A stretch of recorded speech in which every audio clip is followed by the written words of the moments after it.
Hi all, and welcome to a special episode of Cybeers. I'm here joined today with Jack Rutherford, our CTO. Welcome, Jack. Hello, Nick. How you going?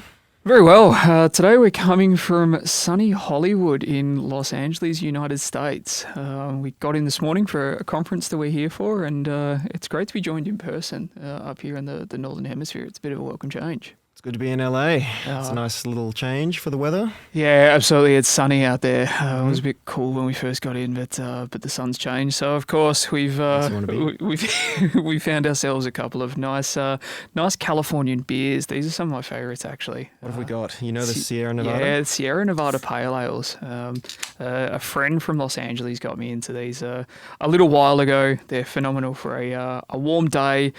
Australians really need to discover these. They're fantastic. They can be found at Dan Murphy's, I'm pretty sure. Well, cheers. Well, cheers.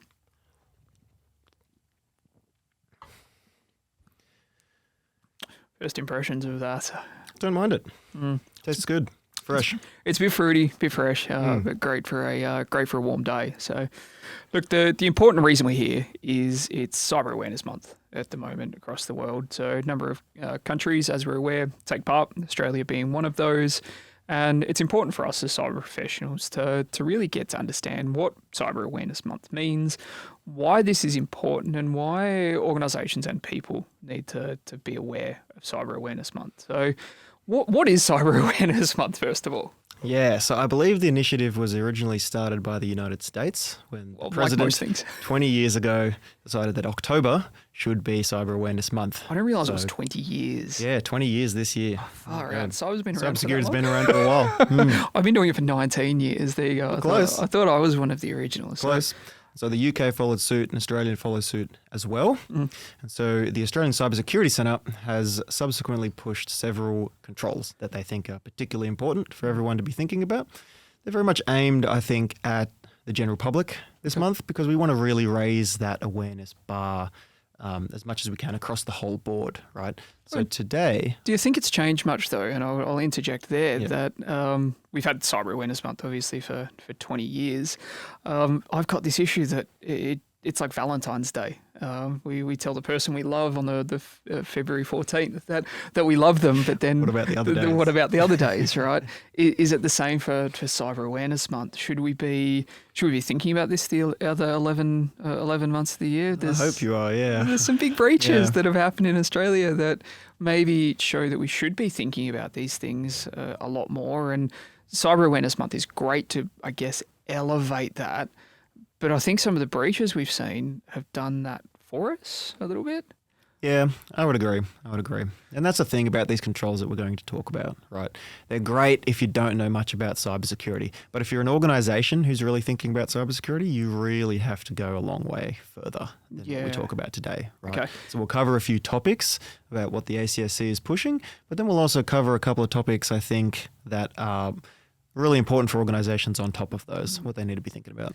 Look, and that's the same. I have the discussion with the advisory team on a regular basis that it's the same with the Essential 8. The Essential 8 is a fantastic framework. It's a good place to start, but it's not by any means the be-all and end-all of what organisations need to be doing. And organisations need to be talking to cyber professionals that see this on a day-to-day basis and see what's going on and ask the questions and say, right, are we in a good position? We did a presentation last week with a fantastic client of ours to the board and really appreciated when the board asked the question, are we doing enough and are we spending enough? So this is a good initiative, I think, to raise that bar for the board to ask those same things. Maybe it gets it topical and maybe it gives them the confidence to ask those questions. Well, that's right. And that's the point of Cyber Awareness Month, right? As much as we absolutely should be thinking about it the other 11 months of the year, perhaps having a month dedicated to it gets people back in the mind frame so that they can really put it back to the top of the list, right? Yeah. Whereas it may have dropped from the top of the list over the previous 11 months. Look, and I think this has been important prior to the breaches that we've seen, but now, is it as important? I'm not sure because there are... Question.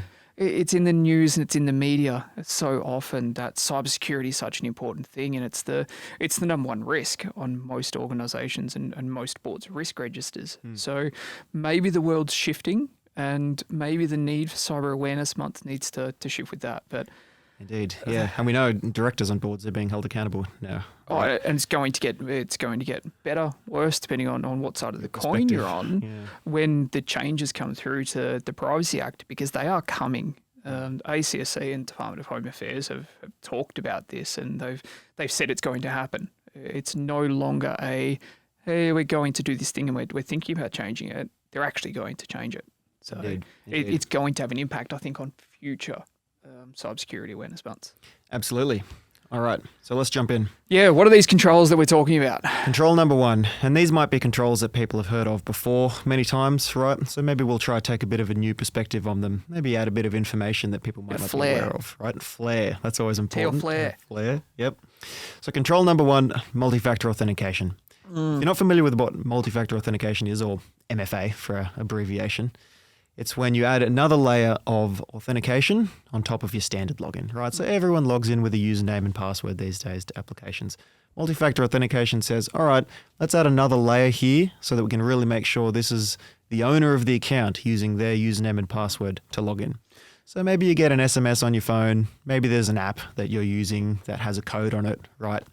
Let's just state before we move on, though, Yep. SMS is not a good idea No for good. multi-factor authentication. No good. Multi-factor authentication means 2 or more. SMS is 1.2 at best. Agreed. It's Still better than nothing, but it's doesn't better than count as nothing, one. Yeah, But it's just better than one. That's and right. That's because of SIM swapping and all of these attacks that we see. So if you're implementing multi-factor authentication using SMS, look to enforcing it through an app, and then even better, use something like number matching that Microsoft have just enforced. That's right. And that's what I wanted to talk about, because we have seen so many attacks, business email many. compromise, Too ransomware many. attacks that are a result of missing multi-factor authentication, right? But we've also seen, and there was a huge uptake at the beginning of this year, of business email compromise attacks that bypassed existing multi-factor authentication. There was about 4 in one day. It Yeah. was the exact same attack vector. Yeah, interestingly, it was only shortly after that Microsoft said, okay, something needs to happen here, and they introduced number matching. Yeah. So number matching. But we can't just look at multi-factor authentication on email, right? It needs to be on all other externally facing systems. How often do we do a ransomware investigation where it's come through the VPN and the client has said, oh, we've got multi-factor authentication on your email, but not on the VPN. So it needs to be a risk assessment across the board. Find any of your externally facing authentication pages. Make sure multi-factor authentication is enabled. If you can't, go through some form of identity access management or cloud access security broker or something similar, right? Absolutely. Then also start to look at it. It's not just multi-factor authentication, which 100% is the first step, but then start to look at conditional access. So where are people coming in from? At what time of day are they coming in? Is this a normal user behavior? And then we had a question in the advisory team. How often should we be forcing multi-factor authentication on VPN? I want to get your opinion on this. Yeah, well, a lot of the defaults for a lot of these appliances, and even Microsoft, can be quite large, right? Yeah. Sometimes you're only required to enter MFA every 30 days, for example. And a lot of the time that's not good enough. We certainly saw times where MFA was bypassed, and then once it was validated in the bypass, the threat actor then had a valid MFA token for 30 days, right? They could do whatever they want after that point. Absolutely. So I definitely think it should be shorter than that, right? I mean, here at TL, we MFA almost every time. We're pretty ruthless. We're pretty ruthless, right? And it depends on conditions too, right? You should be asking for an MFA token if you're in a new location, new IP addresses, as often as possible, as far as I'm concerned. And it's going to come down to the controls that you've got in place as well. So looking and saying, do we have some form of EDR? Do we have SIEM? Is everything monitored? What access are we giving to people? Is it going to allow lateral movement? Have we had an internal pen test? Each one of these different layers adds a different time requirement to say, okay, if we can say we've got EDR, SIEM, pen testing, red teaming, network segregation, you can put that time out further. But if you don't have any of those controls, then it's MFA as much as possible, because that is literally almost your only defense. That's right. It's got to be laid defense in depth, right? You have to have all these layers so that if one fails, there's another one in place. 20 years we've been talking about defense in depth. That's right. And, that's right. There's a new buzzword in town now, right? Oh, resiliency. Resiliency. I was going to say zero trust, but you went with resiliency. There's a few buzzwords, isn't there? There's a couple. Well, zero trust makes up far too many of the buzzwords into one neat package that still means nothing. No one's really clearly defined it. Indeed. So, that's multi-factor authentication. That is MFA in a nutshell. Make sure it's everywhere. Indeed. Make sure your MFA is not just on email, but it's deployed everywhere. And ideally, don't use SMS. Don't use SMS. And look, I'll just touch on it briefly. There's a PowerShell script that you can use that will check all of your users in Microsoft 365, even other services, to tell you if multi-factor authentication is enforced. Yep. So it's a very simple script. It's one line. If anyone who's watching this needs the script, reach out. We'll happily share the script. You should be checking your multi-factor authentication on a regular basis. Absolutely. So often we're seeing people saying, we've got MFA everywhere. And then we run the script and we find out maybe it's not true. Yeah. When was the last time you checked? Exactly. Trust but verify. That's right. Control number 2. Yes. Right. And this is one for which we even have a catchphrase that we might get printed on a t-shirt at some point. I guess it's going to be backups. That's correct. Thank you to Milan for coining that term. Yeah, absolutely. I think it was Trappy, actually. It was Trappy? Yeah, it was Trappy. Apologies. Credit where credit's due. So, backups, right? We all know what they are. I think what we really wanted to touch on today regarding backups is... Don't put them on a NAS drive. Well, that's the obvious one. But more about understanding the fact that, yes, backups are most likely to prevent you having to pay a ransom, right? If you get ransomware and you have good backups in place, then it's highly likely you're not going to end up paying that ransom because you can recover. You can get your business back on track. Yes, your data might end up on the dark web. You can't put the toothpaste back in the tube, right? That's right. They already have the data. So what guarantee do you have that it's not going to be posted? And after Medibank let the data be released, the bar's been set pretty high for the sensitivity of the data that could be posted, right? It has. Medibank let it happen. We're seeing breaches happen, though, where data is being published, and there's probably more backlash about it being released than the Medibank data because Medibank came out and said it was going to happen. True. It's the organisations that don't say anything or don't know they've been breached, the data then drops, and the journalists are continually trolling the big ransomware group leak sites. So it's a hard one, and we get so many questions of should we pay the ransom, and we need to do a whole new Cybeer about should we pay the ransom. And look, we don't advocate paying the ransom, so it's a discussion for another day. But it is. Those backups are absolutely key. And all right, how often should we be taking backups? Yeah, so in terms of implementation of backups, right, you should have a tiered system. So you should have short-term, medium-term, long-term backups. Backups that are essentially taken perhaps every hour would be ideal. Yeah, right? through shadow copy or something similar. Maybe for 24 hours worth or 48 hours worth. Medium-term, maybe a week. Yep. And then long-term, maybe a month or more, up to a year. Yeah. Right? And if you're running a virtual environment, it should be a full copy of the virtual disk, right? It shouldn't just be the files. You should put a copy of the virtual disk somewhere completely separated away from your virtual environment. So if something does happen, you've got a clean copy somewhere that's completely offline. It's not accessible through a domain. The credentials are stored somewhere securely, which I know we'll touch on a little bit later, secure storage of credentials. But copying the full virtual hard disk is absolutely pivotal, right? That's right. But also having a copy of the virtual hard drive or the virtual hard disk as a gold image. So if you've set up the network and you've got it sitting there, you say, yeah, fantastic, my network's set up, I've got my web servers, I've got my database servers, I've got everything I need. Take a copy of those before you do anything. Yep. Put them away somewhere secure. Put them somewhere segregated, right? Yeah. And don't leave credentials for that segregated area lying around. I've seen it far too many times. Seen it before. And look, we're speaking from experience, and people might be watching this and saying, oh, wait, does that actually happen? Yes. All the time. Threat actors go searching for backups. So we say backups, but we mean secure backups. That's right. Backups. And look, as much as backups will prevent you most of the time from having to pay a ransom, they're not going to stop you from being ransomwared in the first place, No, right? not at all. Your data's still going to be stolen. You're still going to have a threat actor within your network with access to everything you own, potentially performing some kind of business interruption or disruption to your network. So it's really a control for recovery. It's not a control for prevention. Yeah, look, absolutely, and I can't stress enough to have them segregated. Don't put them on a NAS that is sitting on the same network segment. We are seeing far too many organisations that are being hit that they're going to the NAS drive and finding out the NAS has either been wiped or it's also encrypted.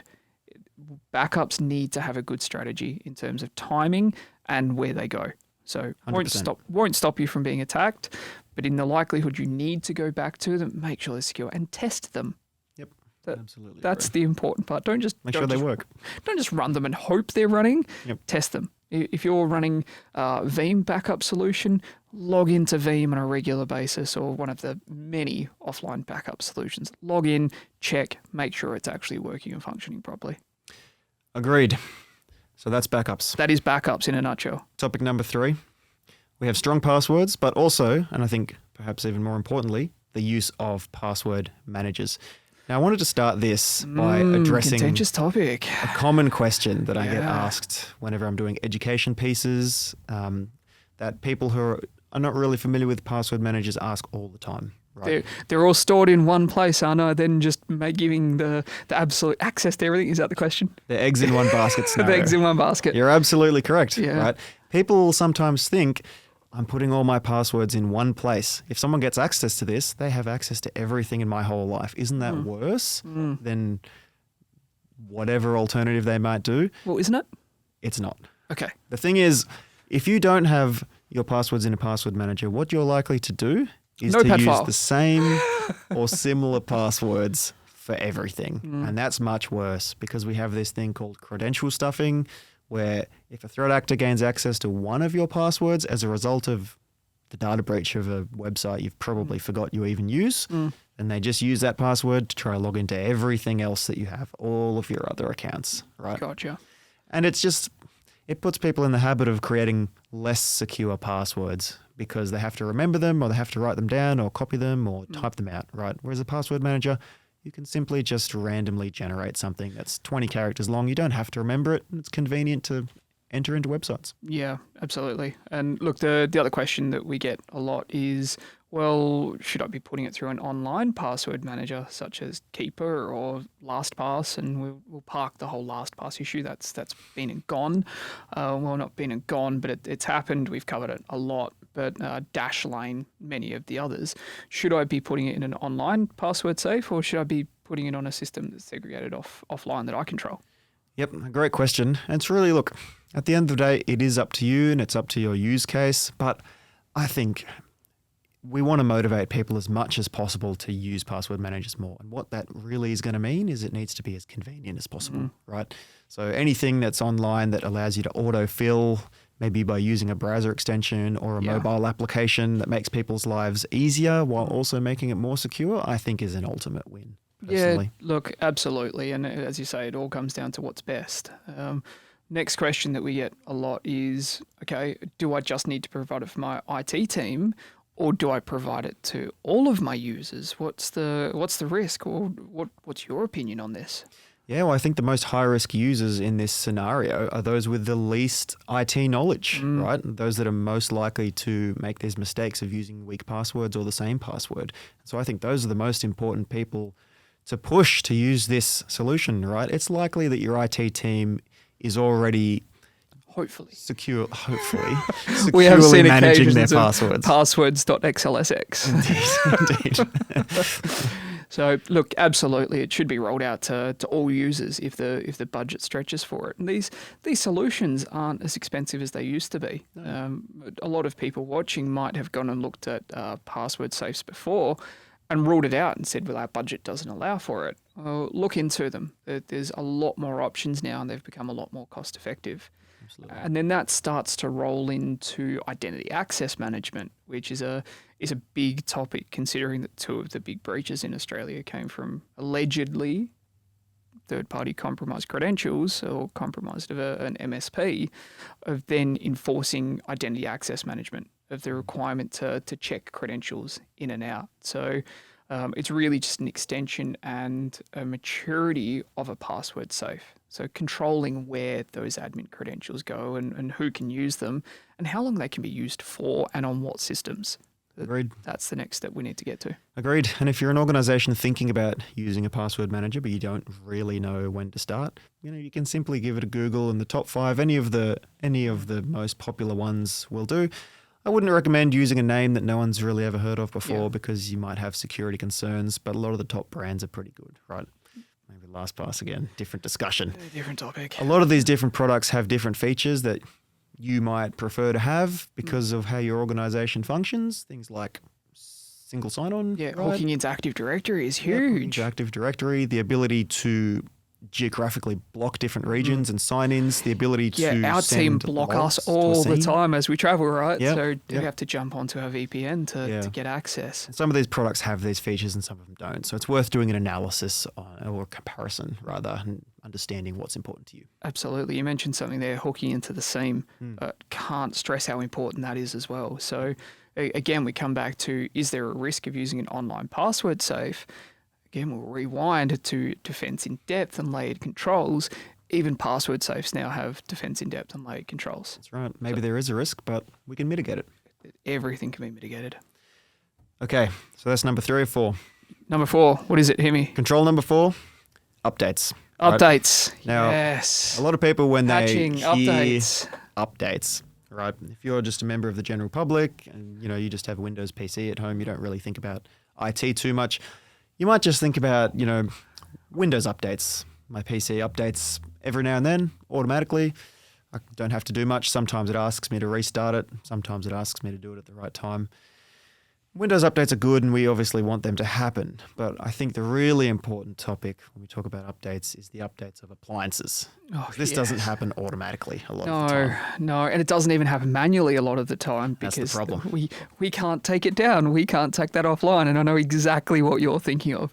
What's the big one at the moment that you're thinking of? There certainly is a big NetScaler one going around. The at the Citrix. moment. The Citrix vulnerability, right? I believe it was a 0-day and then it was patched, but a lot of the time these threat actors will exploit these so fast these days that they'll simply drop a web shell, get that persistence before the patch, and then once you patch, it's too late. You already have that persistent access. So patching doesn't delete the web shell. That's right.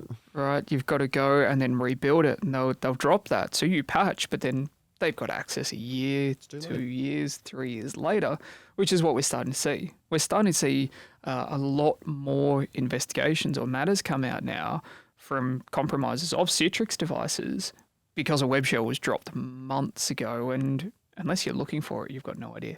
Exactly. And it's certainly not a device that people check very often, right? You don't often have people going through appliance file systems to see what's there, and they're hard to monitor too, right? A lot of the time there might be a proprietary version of Linux, for example, and might not be able to natively send logs to a seam. Yeah. So it can be really hard to figure out if there's malicious files on there in the first place.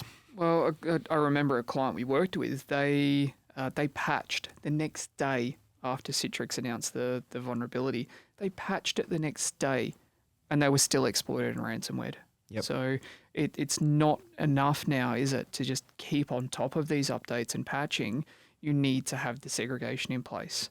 So if you've got something that's internet facing, shift it away from everything. Put a DMZ in place, put network segregation in place, because patching is great. Updates are fantastic and it will solve a lot of issues, but then you need to take it even a step further now. That's right. And I mean, circling back to a word we mentioned earlier, resiliency, right? This is where you expect to have a breach of some kind. Eventually, maybe a 0-day will drop in an appliance and you can't get to it fast enough to patch in time. You need to have processes, standard operating procedures in place there so that you'll automatically straight away do some kind of threat hunt to look for IOCs, do an analysis of what might have happened of the breach and respond quickly, right? That's really the key. A quick response when you do get breached, because it's almost inevitable these days. 100%. That quick response force. That's right. We follow a lot of military terms in cybersecurity, and that's just another one. Secondary to updates is a vulnerability management program, which then checks if you've done the updates across the environment, because as well, a lot of the Microsoft systems will lie and say, hey, the patch has been installed. But then you go and run a third-party verification tool like a vulnerability scanner. It says, hey, maybe not. So you need to go and double-check that. Yep, absolutely key. Absolutely key. Right, they're the 4 controls. They are the 4 controls. They're the 4. They're good controls. They're Don't good get me wrong. controls. They're They're good. a bit basic though, aren't they? They are. Are they going to Are they going to stop Lockbit from coming and ransomwaring my network? If you don't have layered controls in combination with these, probably not. A more sophisticated threat actor is probably going to find a way in one way or another. Yeah. So, what are some of the key things in addition to this list that we think are most important then? Well, I think an EDR solution, right? And EDR, as we've discussed many times, endpoint detection and response, not an antivirus, right? There's some tools out there that are still just antiviruses doing it on pattern files. It's not good, right? So tell me, these endpoint security solutions, are they all built equal? Do they all provide EDR? What's the go? What's the difference? Yeah, that's the thing, right? Not all EDR are equal. Okay. So I think importantly, some of them perhaps perform in some areas better than others, but there certainly are standout tools that overall and in general are better at blocking threats. And we know this because we have quite an experienced defensive team at Trisco Labs who are constantly testing these EDR solutions through activities like red teaming, right? And purple teaming, where we can actually run attacks and techniques, tools, and find out how the EDR responds. And we certainly do see trends where some are better than others. There's also an independent firm, MITRE, who has just released their assessment on EDR solutions. So top of your head, how many did they test? I actually don't know, but there are a few. I'd say 20 plus different solutions in that list. Yeah, the MITRE attack evaluations, for anyone who wants to look that up, it's a really good resource to maybe select a few different EDR products, and then MITRE have independently and unbiasedly, neutrally tested how these products fare against some known sophisticated threat actors, right, using various tools and techniques. Yeah, and you can sit and you can choose several of them and compare them side by side. And I think the really disappointing part of our industry is what we faced about an hour ago, where we sat and we looked for the MITRE evaluation tool, and we were like, yeah, just chuck it in Google. And I think it was ranked number 8. Yep. The actual tool itself. It might be a bit difficult to find because every EDR vendor and their dog has sponsored a link to show you how they went, right? Which just it comes back to the general public about cybersecurity of, well, my managed service provider has told me this is good, or someone has told me this is great. How am I meant to know? What should they be doing if they've got this tool? MSPs come through and said, "No, you've had that for 5 years and you haven't been breached. It's all fine. It's all great. Just trust us." What should the average client be doing? Well, this is a really good resource in that situation, right? Because you know you're getting the information from an unbiased entity, someone who has no input in the results. They simply want to be factual about those results. However, I think you probably do need to go a bit further than this and make your own assessments. Talk to vendors, set up meetings, do a market analysis for an understanding of where these products really function well. But then you got to take the next step. When you implement these things, you need to test them. Yeah, right? absolutely. You need to perform engagements so that you can get undeniable proof of how they function. Yeah, it's and something this like is where we talk about red teams and purple teams. Red team or an adversary simulation to test these things. So you might have all your faith in it, but if you're not testing it, you might be letting yourself down. That's right. That's right. Now, EDR is absolutely important. It is, right? yes. Arguably one of the most important things. Yep. But what happens if an attack occurs and an EDR pops an alert, right? But it's 2 a.m. and no one's looking at it. No one's looking at it. Haven't we seen that happen a few times? Too many times again. So this is where the 24/7 monitoring comes into play, and engaging a professional firm to monitor that solution and not just it pops up into the tool, it goes into an email inbox and it shoots off to someone, or it might send an SMS or a phone call, and someone might wake up dreary-eyed and look at it and go, it's fine, it's just dumping the registry. It's all good. Not speaking from experience. PTSD just kicked in there a little bit. But it's having that team that monitors it and importantly is able to respond to threats. So not just pulling the fire alarm, say, hey, something's going on, but can also put the fire out, send you something, say, hey, there was a fire. We put the fire out. Go back to bed.